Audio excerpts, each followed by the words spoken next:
రాజన్న సిరిసిల్ల జిల్లా గంభీరావుపేట ఇందిరమ్మ ఇంటి నిర్మాణ పనులకు లబ్ధిదారులు 30 రోజుల్లోగా ప్రారంభించే వచ్చే దసరా దీపావళి పండుగలు నూతన గృహములలో జరుపుకోవాలని జిల్లా కలెక్టర్ సందీప్ కుమార్ ఝా ఆకాంక్షించారు. బుధవారం కలెక్టర్ గంభీరావుపేట మండలంలోని రెండో విడత క్రింద 500 ఇందిరమ్మ ఇండ్లు మంజూరు ఉత్తర్వులు దత్త సాయి ఫంక్షన్ హాల్లోని కాంగ్రెస్ నాయకులతో కలిసి పంపిణీ చేశారు. ఈ సందర్భంగా కలెక్టర్ సందీప్ కుమార్ ఝా మాట్లాడుతూ గంభీరావుపేట మండలంలో రెండో విడత కింద 507 లబ్ధిదారులను పారదర్శకంగా అర్హులుగా ఎంపిక చేసి ఉత్తర్వులు ఎంపిక పంపిణీ చేశామని తెలిపారు.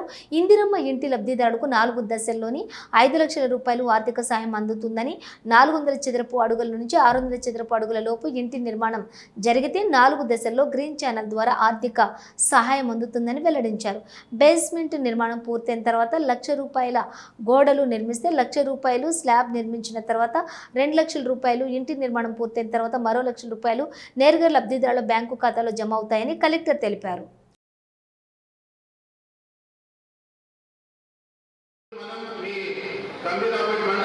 మండలంలో 507 పంపిణీ చేస్తున్నాం మొదటి విడతలో. సో అంతమంది 40,000 మంది మీద మీ పేరు మీ లిస్టులో వచ్చింది.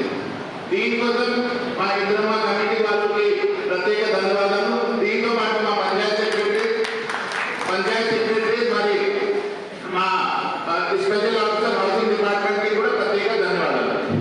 సో 2-3 విషయం మీకు మేజర్గా చెప్తాను. కొంతమంది గరీబ్ వాళ్ళు ఉన్నారు, కానీ అతి పెద్ద వాళ్ళకి ముందు ఇవ్వడం జరిగింది ప్రభుత్వ ఆదేశం మేరకు. కానీ దీనికి మీరు సద్వినియోగం చేయించాలి. ఎట్లా అవుతుంది? ఇది ఇందిరమ్మ ఇల్లుకి 4 రకాలుగా స్టేజెస్ ఉన్నాయి. మొదటి స్టేజ్ అంటే బేస్మెంట్ లెవెల్ చేస్తాం. దీన్ని బేస్మెంట్ లెవెల్ మీరు పూర్తి చేస్తే మీకు 1 లక్ష రూపాయలు డైరెక్ట్లీ మీ అకౌంట్లో పడతాయి. తర్వాత స్లాబ్ లెవెల్ ఉంది, రూఫ్ లాగా ఉంటే స్లాబ్ లెవెల్ పడినప్పుడు మళ్ళీ 1 లక్ష మీ అకౌంట్లో డైరెక్ట్లీ పడతాయి. తర్వాత మీరు స్లాబ్ వేస్తే మళ్ళీ 2 లక్షలు పడతాయి. అదేవిధంగా